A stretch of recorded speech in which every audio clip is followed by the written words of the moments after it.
Malilimutin ka rin ba na kagaya ko? Yung simpleng kakasabi lang nung information, pagkatapos parang hinuhugot mo doon sa dulo ng utak mo, anong sabi niya? Kung ganiri ka rin, ay this video is for you. Hi, my name is Mary. I post easy to follow daily tasks that you can do to start your freelancing journey. Everyday nagpo-post ako ng mga bagong videos na pwede ninyo sundan na some sort of roadmap if you want to start working from home or naririnig mo palagi yung virtual assistant, tapos parang bet mo yung ganung tawag. Gusto mo na maging freelancer or naghahanap ka lang ng side hustle na you can do as someone who works from home. For today, we're going to talk about some exercises that you need to do every single day to improve your memory. And this is task number 51 na sa ating 364-day challenge. So kung hindi ka pa nakakasunod, pwede mo tong simulan sa task number 1. All you have to do is, syempre pagpunta mo sa profile ko, i-follow mo na rin ako, baka naman.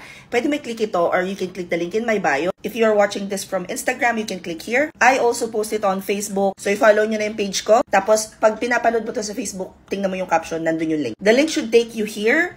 You will actually see all of the available free resources here. You can also check yung mga available trainings here. But for today, you can click on 364-day challenge. Tas dadalhin ka na niya din eh. Pwede mong i-click isa-isa yan para panoorin yung videos at sisimulan mo sa pinakang una, task number 1. For today's activity, we're going to talk about, again, idadagdag nyo to sa Asana or sa Google Task kung saan nyo man nilalagay yung inyong daily habits. Pwede ninyong gawin para i-improve yung inyong memory. And you can even tweak this a bit. Depende siguro sa learning style ninyo. The first thing you can do, read. As in, magbabasa ka na magbabasa. Kahit hindi ka mahilig magbasa, at least 15 minutes of your day, read na hindi galing sa social media.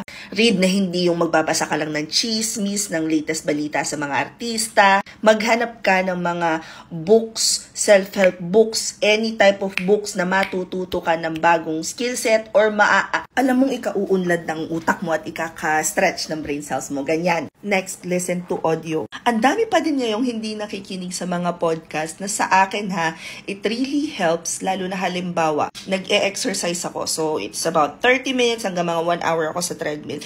Instead of just listening to music, so mga 15 minutes music lang para lang just to get the momentum going, and then I listen to podcast. So, I listen to other people's opinion about certain things. It allows me to stretch my brain cells. Like ganon. There are so many places where you can listen sa mga podcast. Number 1, of course, YouTube. Pwede mo siyang i-play sa background. Number 2, you can go to Spotify. And now you can listen to YouTube videos, diba? Spotify. But there's one app na feeling ko talaga ang ganda niya for auditory learners. Pinost ko na siya sa Facebook ko. It's called Clubhouse. If you guys wanna join, inilink ko na rin dyan yung profile ko. But later, tatry natin tumambay dito instead of lagi tayo dito sa TikTok nagla-live. Okay? I-click nyo lang yun, i-download nyo yung app, tapos i-follow nyo na rin ako doon. Mamaya, tatry natin chumika-chika doon ng very, very light. Another way to improve your memory would be to write it down. I actually have, let me show you. Not one journal, not 2 journals, not 3 journals, but I also have these. Pinaprint ko siya, meron siyang picture ko dyan sa baba. Ganyan, pack.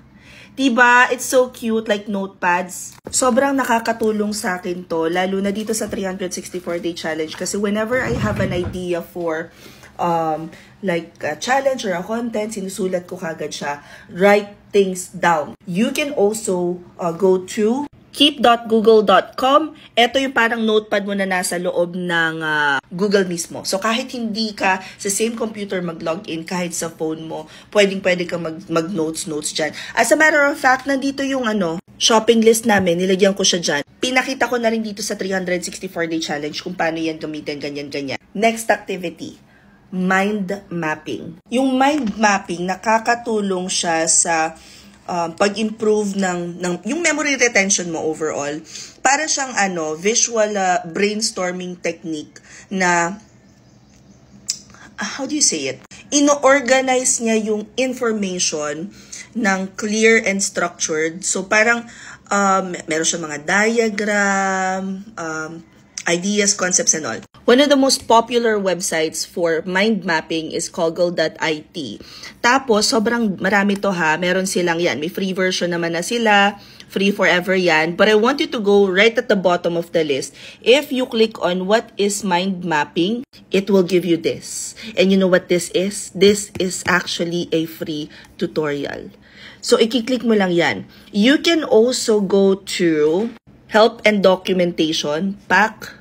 It will open this and it will give you a lot of articles that will teach you how to mind map. Once you've mastered the art of mind mapping, maa-amaze ka talaga how easy it is to retain information even if hindi ka ganun ka. Yung kagaya ko, nung ma-opera ako ng mga nakako kay Tutoy, feeling ko yung that's the end of my memory na sobrang short span ng memory ko plus given the fact na may ADHD nga. Tapos ganito, nung nag-start ako na mag-mind mapping, kahit nga walang app, pero alam mo yung sa utak ko, nagkikreate ako ng okay, if I do this, and this is the result, my next step is ganon. Anyway, try practicing this kasi napakalaking tulong na marunong ka mag-mind mapping, lalong-lalo na kung sa operations yung papasukin mo as a freelancer. Don't forget, document your journey.